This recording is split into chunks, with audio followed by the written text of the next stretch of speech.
Buenos días a todos y gracias por venir.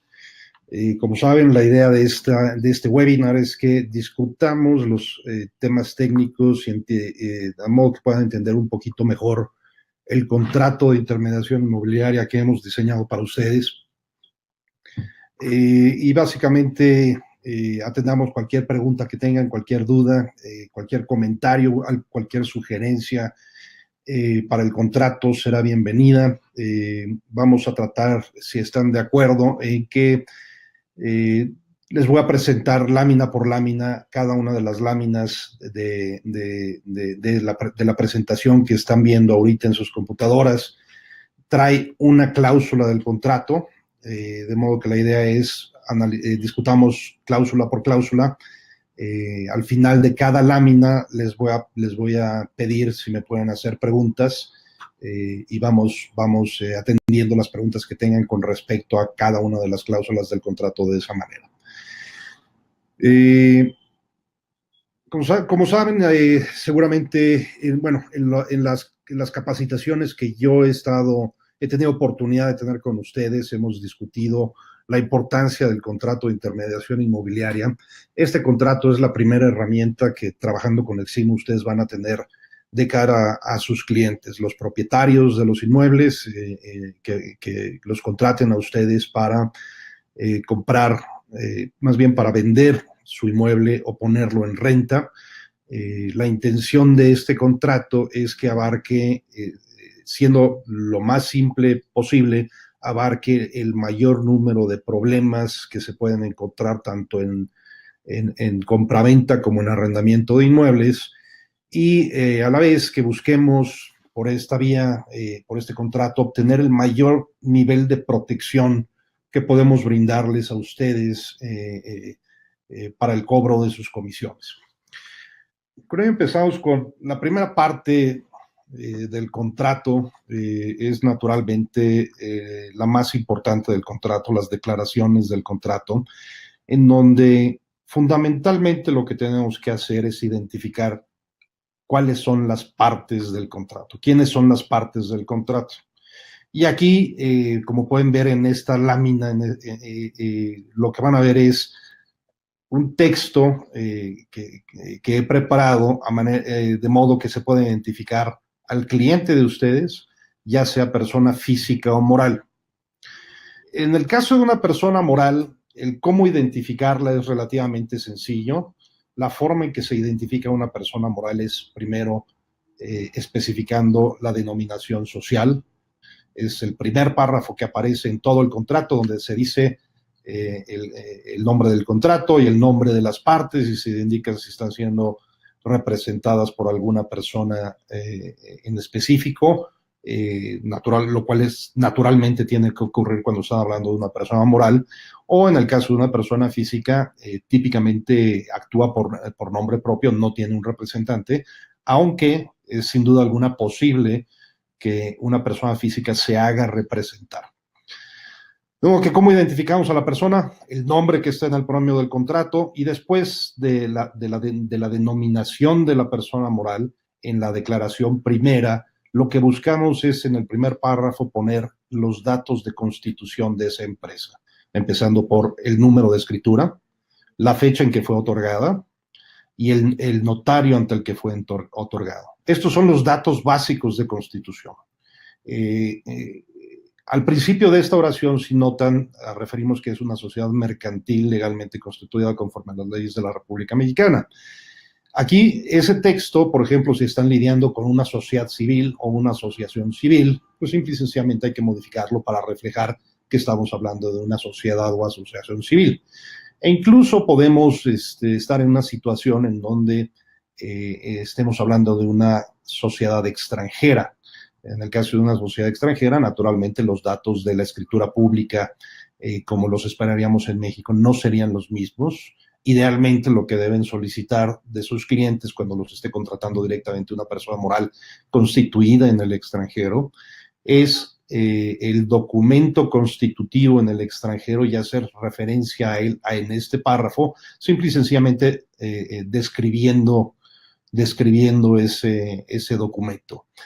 Varía mucho de una legislación a otra el documento constitutivo, cómo es formalizado y cómo funciona, de modo que no podemos crear un texto previo que prevea la mayoría de los escenarios, pero es simple y sencillamente describir el documento que tengan frente a ustedes. Si tuvieran alguna problemática, alguna duda en cuanto a cómo hacer referencia a algún contrato de constitución de una sociedad extranjera, los invito a que se acerquen a mí, al Departamento de Legal en Neximo, donde con todo gusto podemos orientarlos al momento de llenar este contrato. El segundo dato, después de los datos de escrituración que vienen de ese mismo párrafo, se refiere a los datos de registro de la escritura pública en la que la sociedad se constituyó. Es simple y sencillamente cuestión de hacer referencia al folio mercantil en el que quedó registrado y la fecha en la que el registro ocurrió.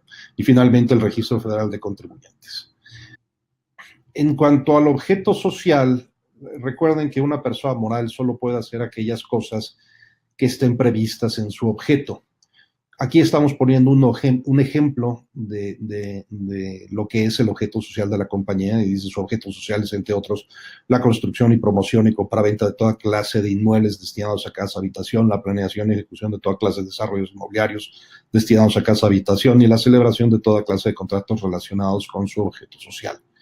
Este texto, naturalmente, va a variar de un cliente a otro persona moral, de modo que ahí lo que es muy importante es verificar en la escritura constitutiva cuál es su objeto social y hacer referencia típicamente al primer inciso de la cláusula del objeto social en la escritura.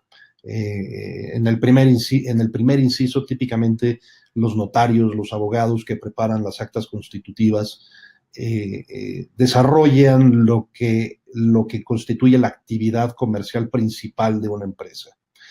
De modo que es simplemente una cuestión de verificar qué hay ahí y describirlo sustituyendo este párrafo si no fuera adecuada esta descripción en función de lo que ustedes puedan ver en la escritura pública. Del otro lado tenemos a una persona física. Si con quien ustedes están contratando es una persona física y no una persona moral, necesitamos del mismo modo identificarla. Y simple y sencillamente lo que necesitamos hacer es primero definir con los datos que se piden aquí en este texto, que es una persona física nacional mexicana. Si es una persona es mexicano por nacimiento o naturalización, pero nació en otro país, es importante señalarlo, sobre todo si dijéramos que es una persona física de nacionalidad extranjera, necesitamos acreditar su legal estancia en el país y hacer referencia a su fecha de nacimiento. Estos son los datos básicos con los que podríamos identificarlo. El siguiente párrafo es relevante tanto a una persona moral en todos los casos. Si recuerdan, una persona moral siempre tiene que hacerse representar por alguien. Y en el caso de una persona física puede ocurrir o no que cuando firmemos este contrato lo haga por conducto de un representante o no. En el caso de que una persona física, o como menciono en todos los casos, una persona moral, necesitamos hacer mención expresa en el contrato de la escritura o el instrumento público en el que constan las facultades de representación. Y para eso tenemos que describir exactamente los mismos datos que haríamos para una escritura constitutiva. El número de la escritura, la fecha en que fue otorgada, ante qué notario fue otorgada la escritura pública y cuándo fue inscrita en el Registro Público de Comercio. Aquí hay dos cosas importantes a considerar. Si es un poder general, típicamente siempre van a requerir que para que sea válido el poder general esté otorgado frente a notario público. Los poderes generales requieren para su formalización, conforme al Código Civil Federal y el Código Civil de todas las entidades de la República Mexicana, que sea formalizado ante notario público y que sea inscrito en el Registro Público de Comercio. Esto es particularmente cierto cuando estamos hablando de personas morales. Puede ocurrir, sobre todo en el caso de personas físicas, que las facultades de representación no sean acreditadas con una escritura pública, sino con una carta poder firmada ante dos testigos. De ser ese el caso, naturalmente no haríamos referencia a la escritura pública y ante la fe de qué notario fue otorgado, ni tampoco haríamos referencia a los datos de inscripción al registro público de la propiedad del comercio, sino que simple y sencillamente describiríamos el documento que tenemos enfrente, que es carta poder, la fecha en que fue otorgada, firmada por qué partes, quiénes la firmaron, y naturalmente haciendo referencia al nombre de los testigos que también la firmaron. Eso es fundamentalmente lo que tenemos que hacer para acreditar la identidad de las personas y la identidad de las personas que están representando a los contratantes. Finalmente, tenemos los datos relativos al domicilio del propietario. Aquí es importante señalar su domicilio, tanto como su correo electrónico. La importancia del domicilio es para fijar la competencia de las autoridades que tendrían que intervenir en una controversia derivada de este contrato. Aunque como vamos a ver más adelante, estamos en este contrato, lo hemos diseñado con la intención de evitar que esto se haga frente a tribunales y en todo caso vamos a resolver cualquier conflicto derivado del contrato conforme a un procedimiento de arbitraje. Sin embargo, es importante poder fijar la competencia y para eso necesitamos el domicilio, sobre todo para el proceso cuando nos vayamos a temas como ejecuciones de sentencia y cosas por el estilo una vez que haya concluido el arbitraje. Finalmente, el correo electrónico. La razón por la que está aquí el correo electrónico y pedimos que aquí lo pongan, y es muy importante, es porque para hacer una dinámica mucho más ágil en la administración del contrato, lo que buscamos es que las notificaciones se hagan de manera electrónica. Esto lo vamos a discutir un poquito más adelante. La idea es darle agilidad y rapidez al momento en que haya una controversia en cómo se manejan las notificaciones, de modo que el procedimiento, cuando tengamos que defenderlos a ustedes, si acaso llegara el caso, esperemos que no, es hacer simple y sencillamente un proceso mucho más ágil. Pero más adelante, cuando veamos la cláusula de notificaciones, vamos a discutir un poquito más al respecto.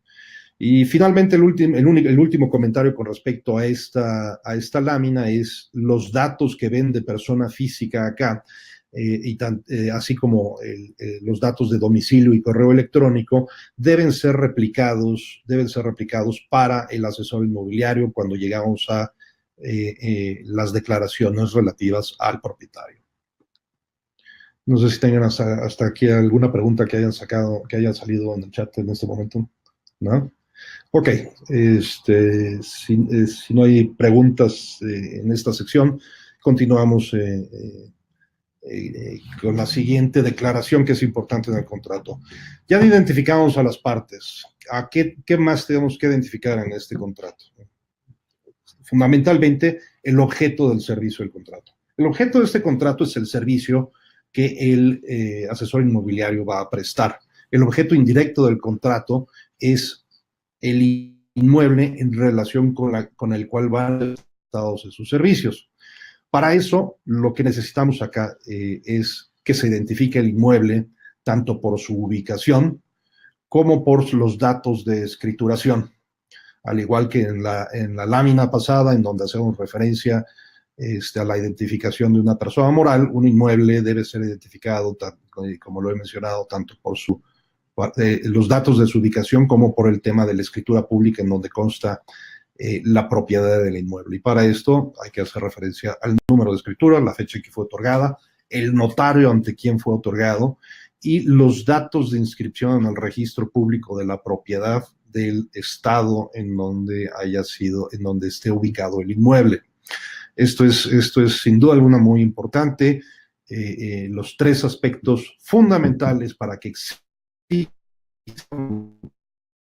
y la creación de derechos y obligaciones que vinculen a las partes es que distingamos o identifiquemos a las partes que expresan su consentimiento y el objeto del contrato, que en este caso el objeto del contrato es la prestación de servicios de intermediación inmobiliaria y el objeto o el inmueble en relación con el cual esos servicios van a ser prestados. Elvia Rodríguez Mujía pregunta si el poder notarial y la carta poder con dos testigos tienen la misma validez. La respuesta es sí, tienen la misma validez. En igualdad de circunstancias, si una escritura pública o un poder, carta poder otorgada ante dos testigos son correctamente preparados, tienen absolutamente la misma validez legal. La diferencia entre un poder escriturado y un poder en carta poder ante dos testigos es que típicamente cuando se hace la escrituración de un poder es porque es un poder general, lo cual quiere decir que no existe un negocio específico en relación con el cual el mandatario pueda representar al mandante, la persona que es la dueña del negocio. A diferencia de una carta poder, se le llama típicamente poder especial, porque el objeto o el negocio para el cual está siendo otorgado el poder es definido.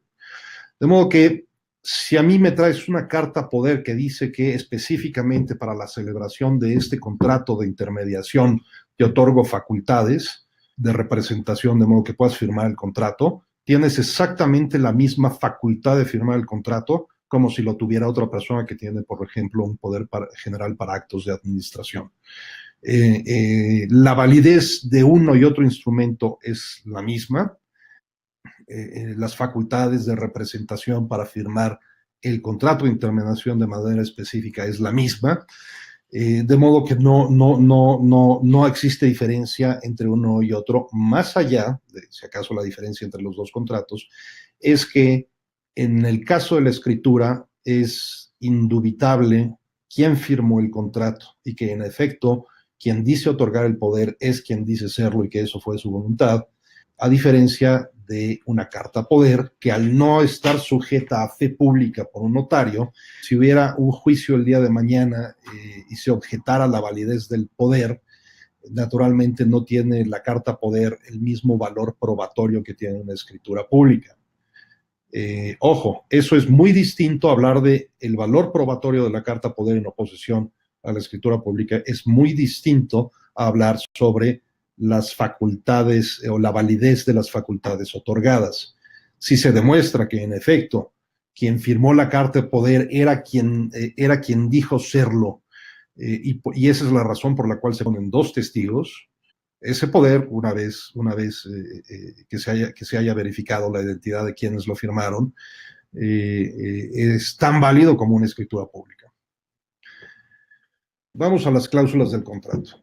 La cláusula primera del contrato es naturalmente la cláusula más importante, como les mencioné, las cosas que tenemos que identificar en cualquier negocio jurídico, en cualquier contrato, para que se considere que legalmente el contrato es existente y ha creado derechos y obligaciones entre las partes, es identificar a las partes, demostrar que dan su consentimiento y, segundo, definir el objeto del contrato. ¿Qué es lo que estamos queriendo hacer? En este sentido, la cláusula primera, la pueden ver, lo que señala es básicamente que ustedes se están obligando frente a sus clientes a realizar las acciones tendientes a trámites, gestiones y negociaciones tendientes y necesarias para la colocación y contratación de contratos de compraventa o renta sobre el inmueble que fue identificado en las declaraciones del contrato. Aclaramos que en este contrato no se le está dando al asesor inmobiliario la facultad de representar al propietario de ninguna manera.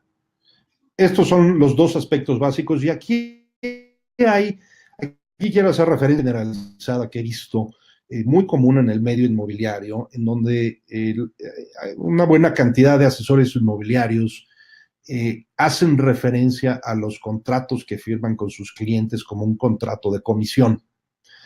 Es importante entender que los asesores inmobiliarios nunca firman un contrato de comisión. El contrato de comisión, el Código de Comercio En nuestro país lo define como el mandato aplicado a los actos de comercio. Es básicamente un poder en materia mercantil. Claramente eso no es lo que hacen los asesores inmobiliarios. Los asesores inmobiliarios no tienen la facultad, o típicamente no se les otorga la facultad de ir y firmar con un posible comprador o con un comprador una escritura de compraventa. Esto, la figura jurídica que se ha conocido es una figura jurídica innominada, quiere decir que no existe una regulación específica en ningún código o ley de nuestro país. La figura jurídica innominada con la que se conoce este tipo de contrato en el mundo jurídico es el contrato de mediación. Ustedes básicamente están asumiendo la obligación de ayudar a dos partes a llegar a un acuerdo. Eso es fundamentalmente la naturaleza del contrato que ustedes están celebrando con sus clientes. Seguimos con las siguientes láminas. Más adelante, si tienen preguntas, regresamos a discutirlas. La cláusula segunda básicamente hace una descripción de las obligaciones del asesor.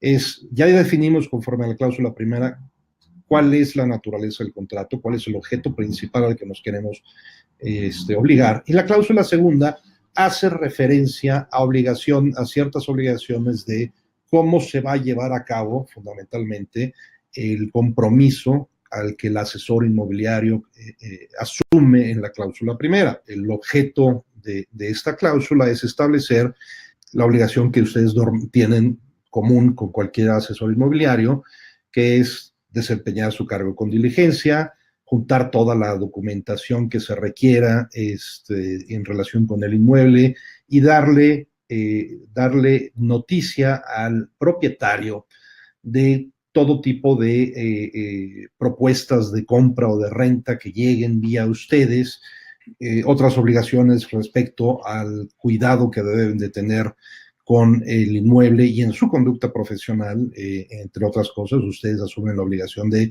respetar las reglas establecidas en el Código de Ética Neximo, que pueden ver también en la misma liga en donde se encuentran todos los contratos que pueden descargar desde nuestro portal. Obligaciones del propietario. Aquí, naturalmente, si ustedes se obligan a hacer la labor de promover el inmueble para los propietarios, necesitan que de su lado el propietario haga ciertas cosas para facilitar la labor de ustedes, como dar todas las facilidades necesarias para que el inmueble sea mostrado a los posibles compradores, no interferir durante las visitas que realice el asesor y los posibles compradores a la misma, cuando el inmueble se encuentre habitado, tomar las providencias necesarias para salvaguardar, en su caso, los bienes muebles que se encuentren para evitar robo, deterioro o destrucción de los mismos, mantener el inmueble en condiciones de limpieza, higiene y seguridad y al corriente de contribuciones fiscales, pago de servicios, cuotas condominales y demás obligaciones que se generen en relación con las mismas, y entregar en copia, así como en original, cuando ello sea necesario para la firma y ejecución del contrato respectivo, toda la documentación relativa al inmueble, incluyendo pero no limitado, escritura pública y demás. Sobre todo este último punto es importante porque parte de la labor de ustedes es ayudar a comprador y vendedor, o arrendador y arrendatario, a negociar y firmar un contrato. Para eso necesitan, como en cualquier contrato, poder identificar a las partes, poder identificar el objeto del contrato y el bien en relación con el cual el objeto del contrato está relacionado. Para eso, naturalmente, necesitan la documentación que demuestre que las personas que firman son quienes dicen ser, y la documentación que acredite o que demuestre la propiedad del inmueble, o el derecho de uso del inmueble, o el derecho a la legítima posesión del inmueble, dependiendo de si estamos hablando de contrato de compraventa o de arrendamiento. Y muy importante, en su labor realmente es en este punto cuando ustedes en un inicio pueden darse cuenta si hay problemas en torno a la documentación que demuestra la propiedad o la posesión del inmueble. Si existen esos problemas, es importante que los detecten al inicio y no al final, que después de que ya llevan meses metiéndole sangre, sudor y lágrimas a un inmueble para darse cuenta al momento de llegar a escriturar o llegar a firmar un contrato de arrendamiento, de que no se puede firmar el contrato porque algo está mal en esa documentación. Es por eso que, naturalmente, nuestra recomendación y la razón de poner estas cláusulas en el contrato es para asegurarnos que ustedes puedan detectar estas problemáticas desde el inicio. Cuando no hay pagos de impuestos o pagos de servicios al corriente, el inmueble se puede vender sin duda alguna.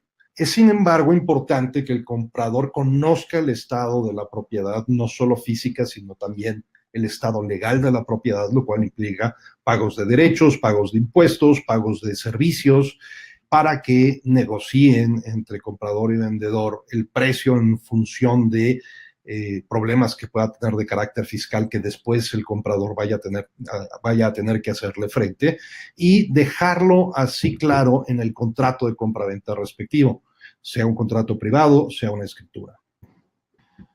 Gastos. La cláusula de gastos simple y sencillamente pretende darle seguridad jurídica al asesor inmobiliario en relación con la necesidad de gastos que ustedes tengan que hacer para promover el inmueble.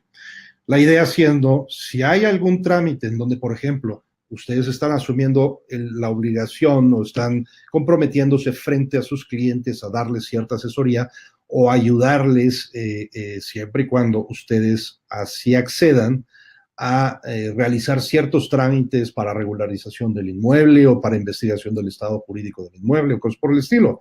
Cuando eso implique incurrir en gastos, como por ejemplo el pago de derechos en registro público de la propiedad, o el pago de gestores, el pago de cualquier cosa que se les pueda ocurrir mientras estén promoviendo un inmueble, pueden ser gastos de publicidad adicionales a los que ustedes se comprometieron a dar. Esta cláusula lo que especifica es que el propietario les tiene que dar el dinero para hacer esos gastos. O si ustedes hicieron ese gasto de su bolsa, conforme a esta cláusula, el propietario está obligado a reembolsarles ese gasto. Para ello es importante que ustedes siempre recaben los comprobantes a nombre del propietario. Y una de las razones por las que es importante no es solo para la comprobación de gastos frente al propietario, sino también por una preocupación de índole fiscal. Si ustedes no demuestran que el dinero que les está dando el propietario a ustedes es un reembolso de gastos en que ustedes incurrieron al promover la propiedad, ese depósito que les hizo el propietario, el SAT el día de mañana, si los audita, va a considerar que es un ingreso de ustedes y va a querer que haya habido un traslado de impuesto al valor agregado, lo cual típicamente no va a ocurrir y puede llevar a que el SAT quiera fincarles un crédito fiscal. Por eso es particularmente importante que siempre recaben, cuando ocurren en gastos, recaben comprobantes a nombre del propietario para el que están trabajando. Compensación del asesor inmobiliario. La cláusula quinta, naturalmente, es la cláusula más importante en la protección de ustedes. Aquí estamos poniendo en el primer párrafo, tentativamente, una comisión por 5% sobre el valor de la operación en el caso de compraventa, o un mes de renta en caso de arrendamiento. Esta contraprestación sugerida en este contrato es, como acabo de decir, sugerida. Si ustedes en la negociación con sus clientes pactan o quieren pactar una comisión mayor o menor, simple y sencillamente ustedes tienen que reflejar en esta cláusula en el que pactaron como comisión, sea 7%, 10%, 3%, depende enteramente de la negociación que tengan ustedes con el propietario.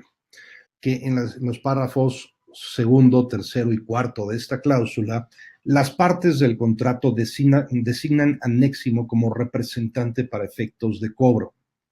La intención de esto es que nosotros estamos en una mejor posición para defenderlos a ustedes. Si nosotros cobramos el dinero y tenemos la facultad para cobrar el dinero, también tiene la intención de proteger a los asesores inmobiliarios cuando están compartiendo comisión conforme a un contrato de colaboración.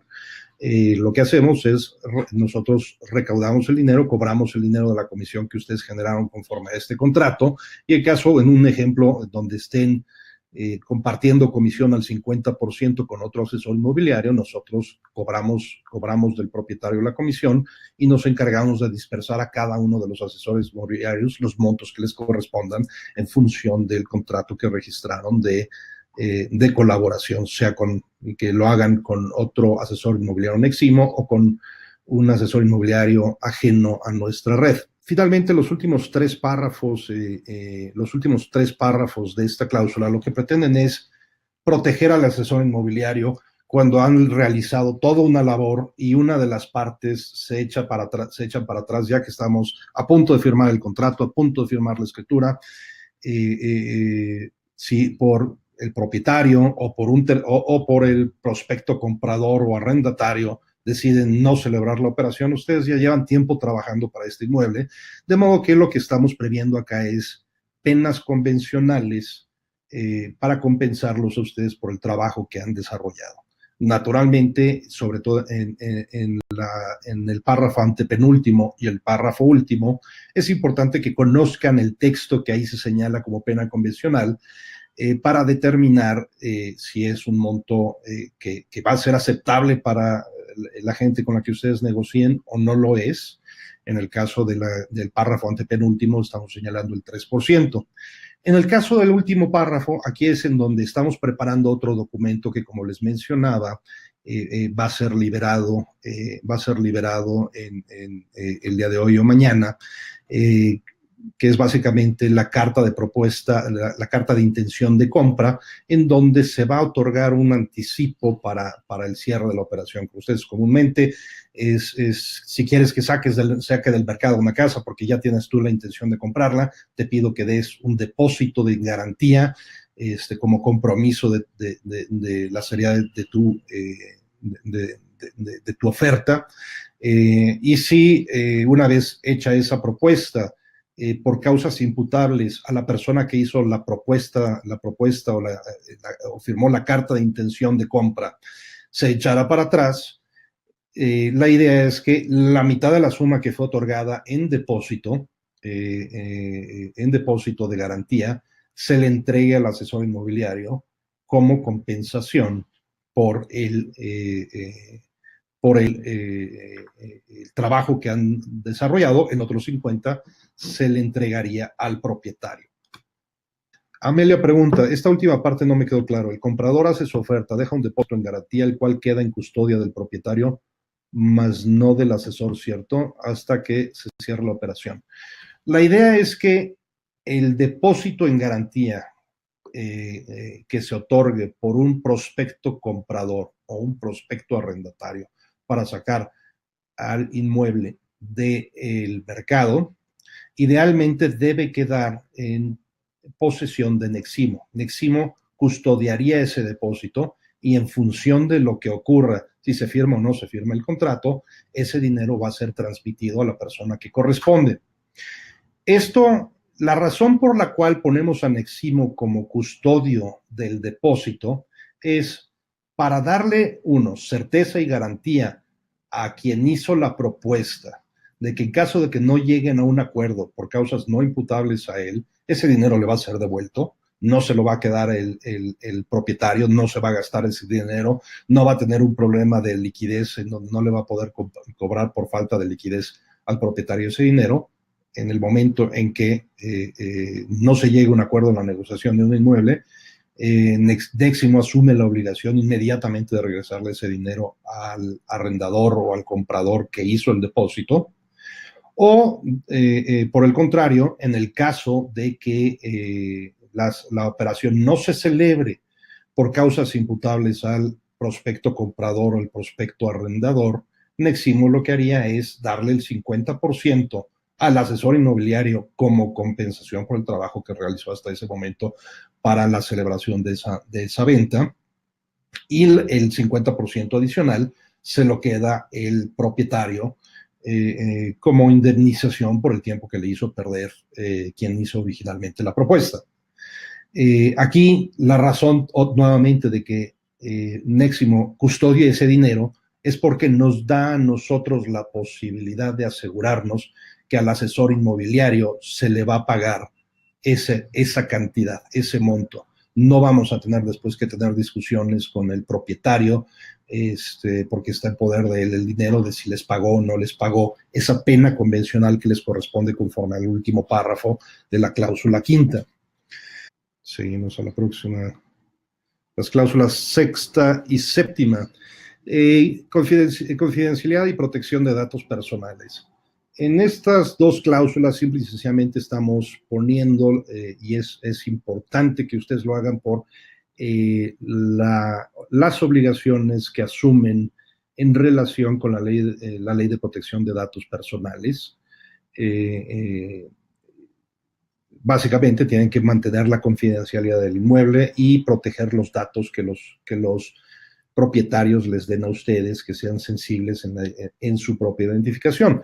Naturalmente, este es un punto también importante en el proceso de venta con sus clientes, en demostrarles que la identidad de ellos está segura, lo cual es importante por un tema de la inseguridad que se vive en el país y algunos otros temas en donde probablemente pueda ser que los propietarios no quieran que gente cercana a ellos sepan de la operación que están pretendiendo realizar o una serie de cuestiones por las cuales los propietarios quieran simple y sencillamente mantener de manera confidencial la operación que están tratando de realizar.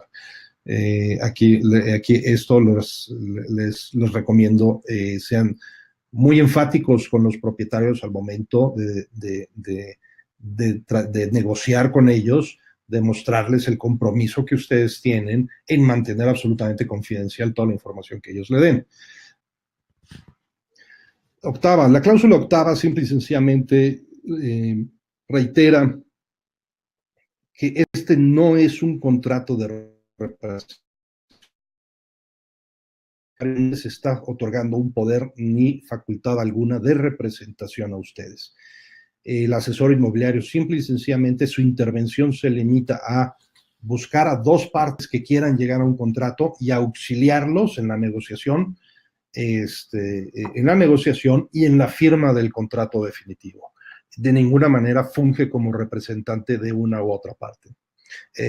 La intención de esta cláusula es simple y sencillamente dejar esto aún más claro.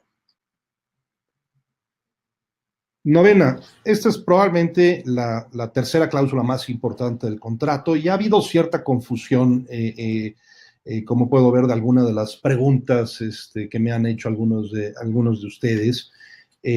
Muchos asesores me han pedido el contrato de exclusiva o el contrato de opción. Y en este aspecto lo que quiero aclarar es, no existe como tal un contrato de exclusiva o un contrato de opción.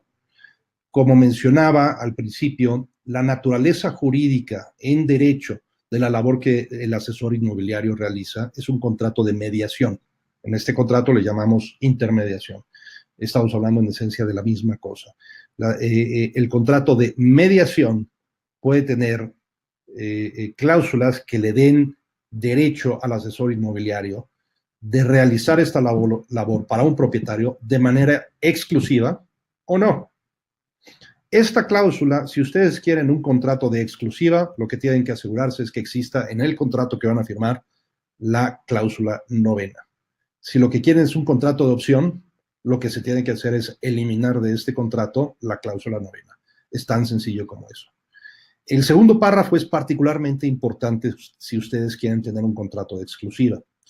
La implicación de la exclusiva o de la cláusula de exclusividad es que el asesor inmobiliario no puede ir con otro asesor inmobiliario o no puede vender él directamente la propiedad con ninguna otra persona sin involucrarlos a ustedes, lo cual necesariamente implica que llegado a un acuerdo de venta o arrendamiento con cualquier persona, la hayan traído ustedes o no, es el que se les pague la comisión que se haya pactado conforme a este contrato.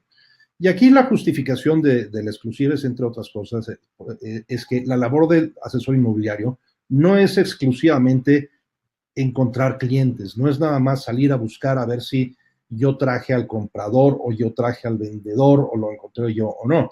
La labor de ustedes es, además de eso, verificar el estado legal de la propiedad, el estado físico de la propiedad, evaluar qué es lo que se tiene que hacer en torno a la propiedad, ayudar a las partes a negociar el contrato, ayudar a las partes a llenar los datos del contrato definitivo que van a firmar, para lo cual hemos creado borradores de contratos que ustedes pueden utilizar, y conducir toda la negociación y hasta la firma del contrato. De modo que esta es una de las razones por las cuales ustedes deben y pueden pedir, pueden y deben pedir una exclusiva, para decir, lo que estoy haciendo por ti no es exclusivamente, traerte clientes y a ver si yo te traje al vendedor, yo te traje al comprador o no. Preguntan si la cláusula penal que viene en el segundo párrafo es el 80% del 5%, es correcto. Y aquí hay que ser cuidadosos con la redacción. Aquí decimos, si durante la vigencia del presente contrato el propietario vende o renta el inmueble por sí o por intermediación de un tercero, se obliga a pagar al asesor el 80% del total de los honorarios establecidos en este documento. Bueno, aquí entonces, conforme a esta cláusula, es cuánto me hubieras pagado a mí si yo hubiera hecho la venta.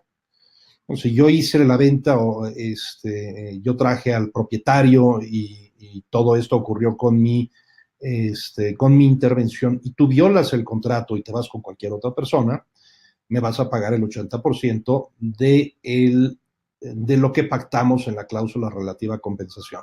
Si fue el 5%, sería el 80% del 5%. Si fue el 7%, sería el 80% del 7%, o cualquier otra.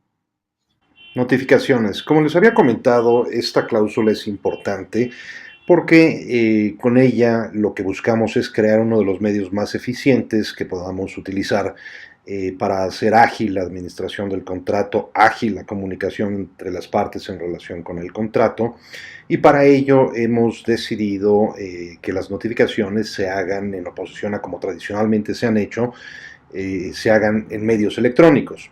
En el pasado las notificaciones se han hecho por escrito con una serie de formalidades que en la vida práctica pueden generar problemáticas de tiempo, porque hay que trasladarse hasta la ubicación del domicilio señalado por las partes, crean además otros problemas de certidumbre que deben ser resueltos, y lo cual podemos resolver de manera sencilla con la utilización de correos electrónicos.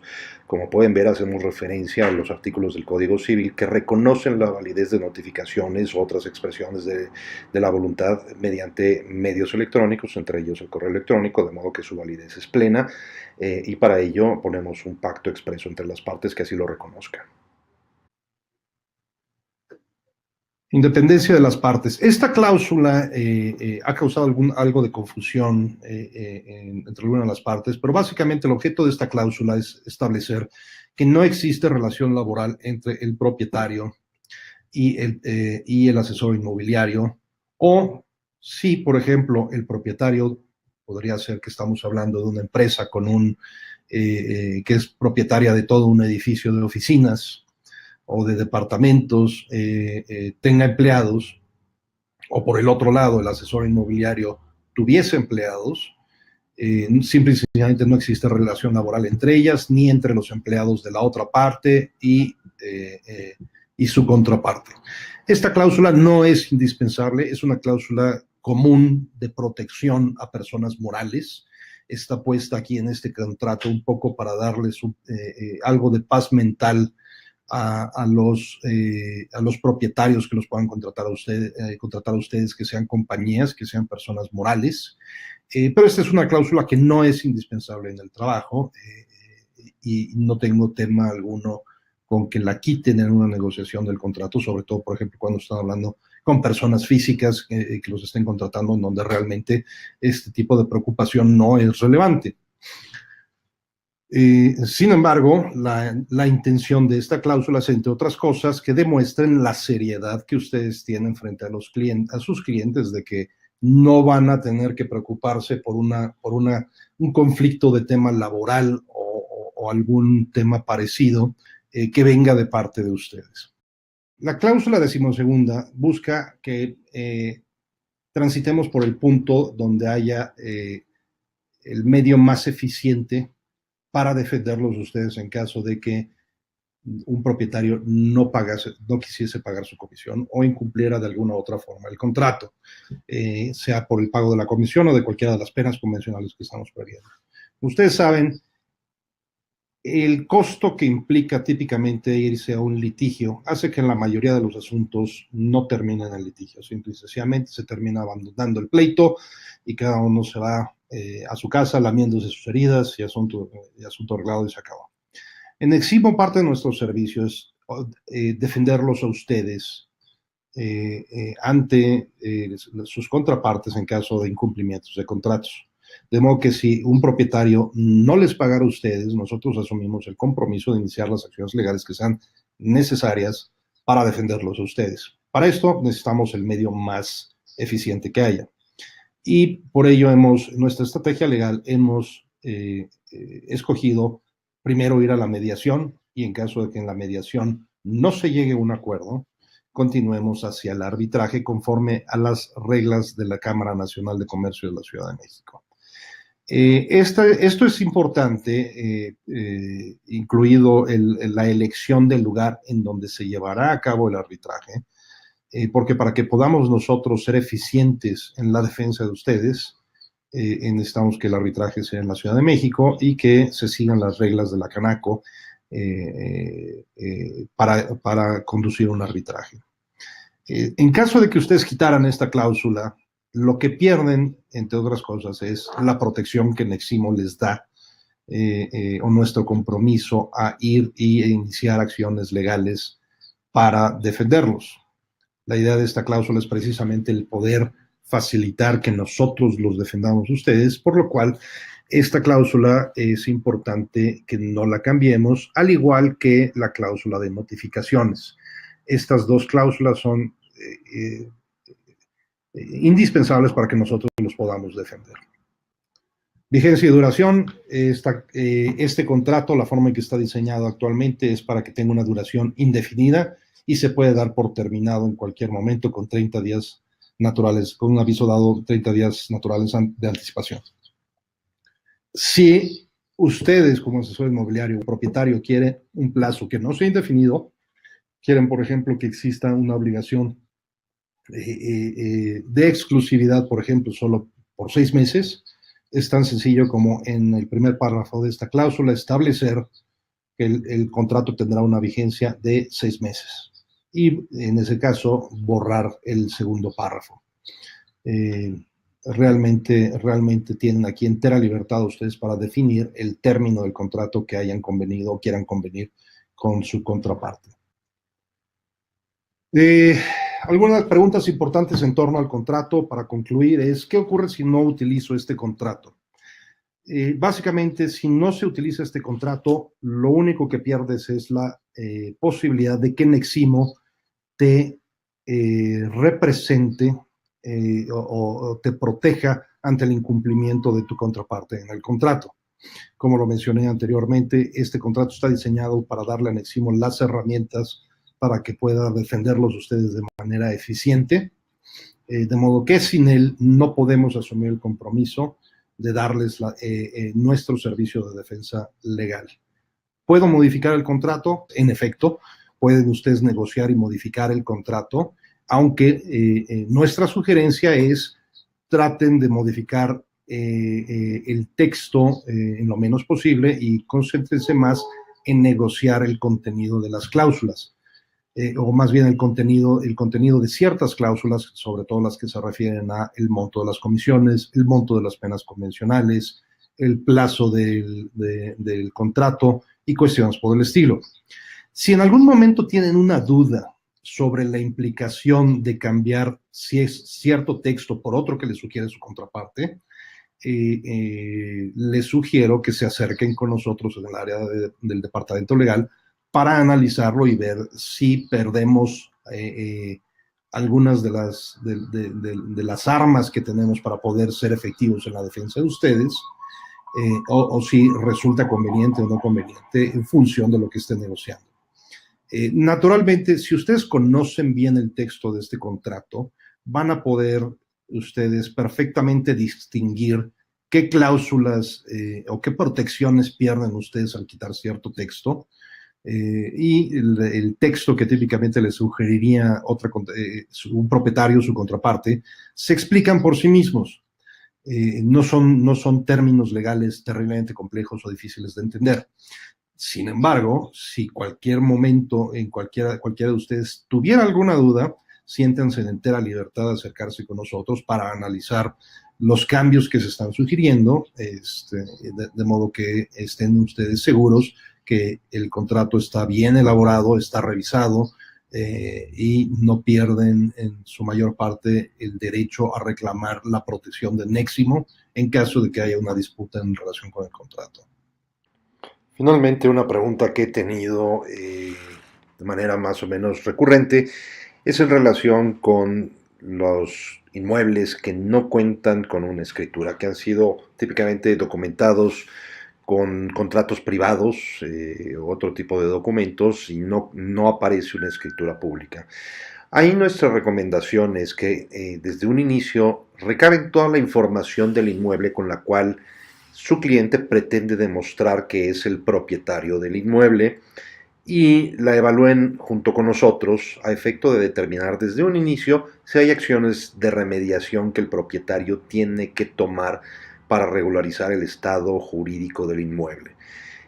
Si nos esperamos hasta el momento de la escrituración para tratar de resolver esos temas, tienden a generar muchos problemas en donde los posibles compradores se terminan desesperando y terminan echándose para atrás en la venta, y además pueden hacer incurrir a su cliente en penalidades por no estar listos y no llegar al momento de la escrituración en el tiempo acordado. Para evitar este tipo de conflictos, nuestra recomendación es que se revise el estado de la propiedad desde un inicio, desde el día 1, de modo que ustedes se puedan acercar a nosotros y que juntos valoremos cuáles son las acciones que deben ser recomendadas al propietario del inmueble a efecto de regularizar la propiedad. Ello no es impedimento para que ustedes puedan promocionar la propiedad y subirlas a nuestro portal. Con ello, damos por terminada la sesión. Si tienen cualquier otra duda que les pueda surgir después de que hayamos tenido esta plática, por favor no duden en hacérnosla llegar. Les recuerdo que la mejor forma para llevar control de las preguntas, las dudas que ustedes puedan tener es si pueden hacer sus consultas a través de su dashboard en el área de soporte que pueden encontrar en su página en el sitio de Neximo. Gracias por estar con nosotros, gracias por acompañarnos hoy. Estoy a sus órdenes para discutir cualquier tema que necesiten. No duden en contactarnos. Muchas gracias a todos.